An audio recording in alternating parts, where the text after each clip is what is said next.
Hathor, the Egyptian goddess whose love would nurture nations, yet whose wrath could bring an end to all humanity.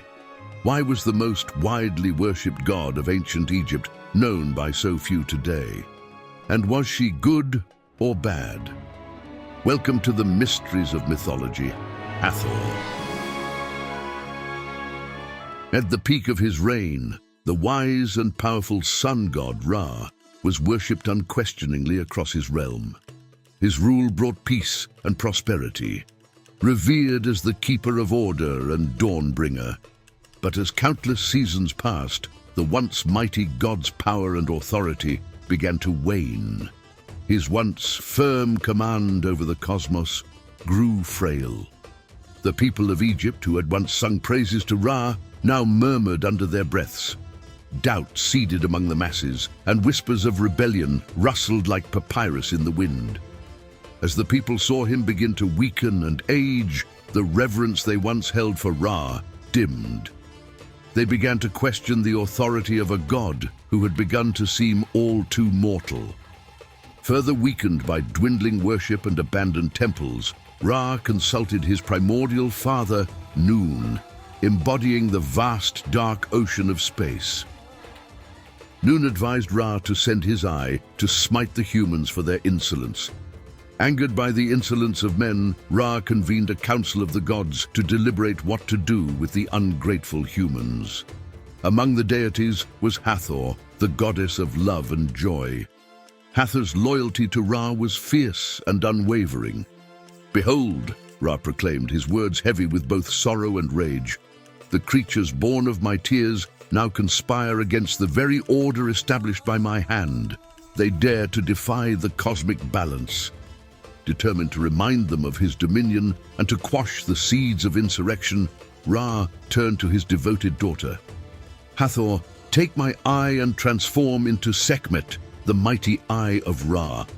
Take the form of the lioness and let your fury cleanse the rebellion from this land." Bearing the weight of her father's command, Hathor transformed into a fearsome lioness. Her previously serene face now fierce, with eyes ablaze and fangs bared for battle.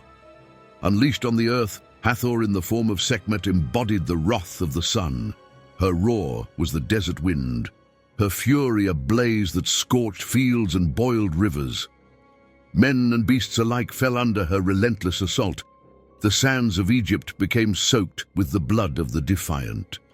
Ra watched as chaos reigned below. He had wished for retribution, but Sekhmet's bloodlust was spiraling toward utter annihilation.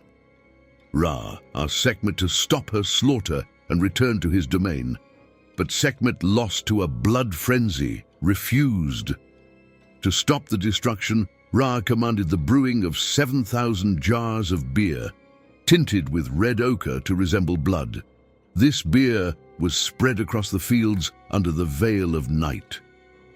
At dawn, Sekhmet, driven by an insatiable thirst for blood, stumbled upon these pools and drank deeply, mistaking them for the blood of her enemies. The more she drank, the more drunk she became, and the more her ferocity waned. As the alcohol dulled the flames of her rage, the harsh form of Sekhmet faded, and the loving goddess Hathor returned. Peace returned to Egypt, but the memory of the divine wrath they had incurred lingered in the hearts of all. The lesson was clear: honor the gods, maintain the cosmic order, and never forget the might of Hathor as Sekhmet, ready to enforce divine will should it ever be challenged again. Depending on the version of the story, Ra had ignored his father's advice. Nun had told his son to shine as a beacon rather than be a wrathful god. And when Hathor was asked to avenge her father, she did so reluctantly. However, this story is just one part of Hathor's rich mythology. Hathor was a central figure in ancient Egyptian religion, celebrated for her many roles, often more than other gods, and shown in different forms. She is commonly seen as a woman wearing a crown of cow horns with a sun disk, and sometimes she appears fully as a cow. From early times, even before Egypt's dynastic periods, The cow, linked with Hathor, symbolized motherhood. This image evolved from pre-dynastic art, where women were shown with their arms raised, mimicking the curve of cow horns against a backdrop of stars, suggesting a connection between a cow goddess and the heavens. Hathor first appears clearly in art and artifacts during the 4th dynasty of Egypt's Old Kingdom, around 2600 to 2400 BCE. Earlier artifacts, possibly dating back to 3100 BCE, might also show her. One such piece is the Nama palette, a famous stone artifact showing a ruler defeating his enemies. This palette features a goddess with inward curving horns, possibly representing Hathor, although it could also be Ba'at, another cow-horned goddess. Unlike Hathor, whose horns typically curve outward, the goddess on this palette has inward curving horns. Despite this confusion, Hathor quickly became a major deity by the 4th dynasty, taking over and blending the worship of similar goddesses like Ba'at.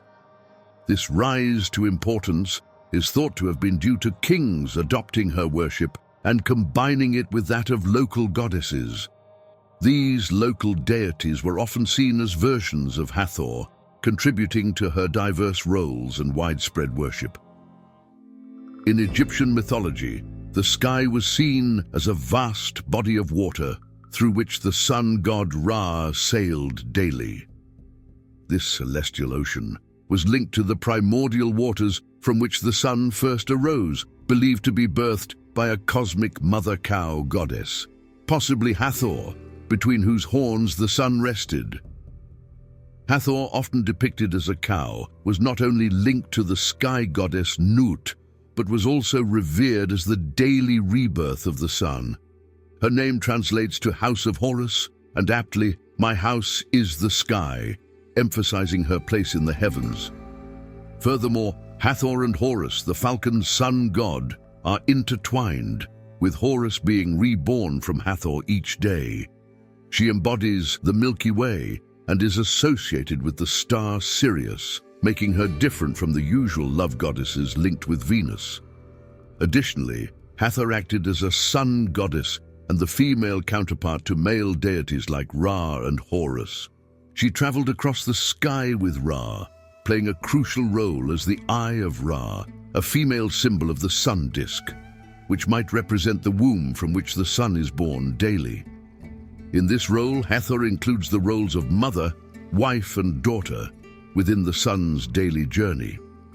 At sunset, the sun, as the Eye of Ra, is believed to impregnate her, leading to the birth of Ra again at dawn. The Eye of Ra also served as Ra's protector, shown as a lioness or a group of cobras, facing all directions to guard against threats. During the late and Ptolemaic periods, the story of the distant goddess shows Hathor's two sides. She rebels against Ra, causing trouble far away. Ra sends Thoth, the god of wisdom, to calm her and bring her back, showing her ability for both revenge and protection, and representing the Egyptian view of women as capable of both intense love and fury.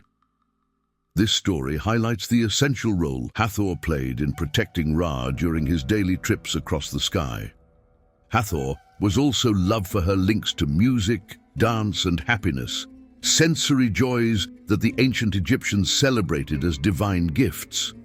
Known as the mistress of music, dance, garlands, myrrh, and drunkenness, Hathor was central to many festivals where such delights were enjoyed. Instruments like the sistrum, a rattle-like instrument linked to new life and fun, were played in her honor. This connection to fun and celebration is also shown in the myths where Hathor, in her fierce form, is calmed when she drinks red-tinted beer, mistaken for blood, to become gentle again. Music, dance, and drinking were used to soothe her stormy side and bring her back to Ra. The annual flooding of the Nile, which turned the river red with sediment, was compared to this mythical beer, inspiring the festival of drunkenness to celebrate her return to Egypt. During this festival, people danced, played music, and carried flowers to her temple to ward off evil spirits and keep Hathor, in her happy state. Beyond her joyful aspects, Hathor was a symbol of sexuality, beauty, and love. She's shown as the original mother, the female force in creation myths, and the partner to gods like Ra and Amun.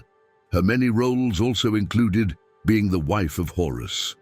In one story from the Middle Kingdom, a herdsman meets Hathor in two forms, first as a wild animal-like figure, then as a naked, charming woman, showing her nature as both dangerous and gentle.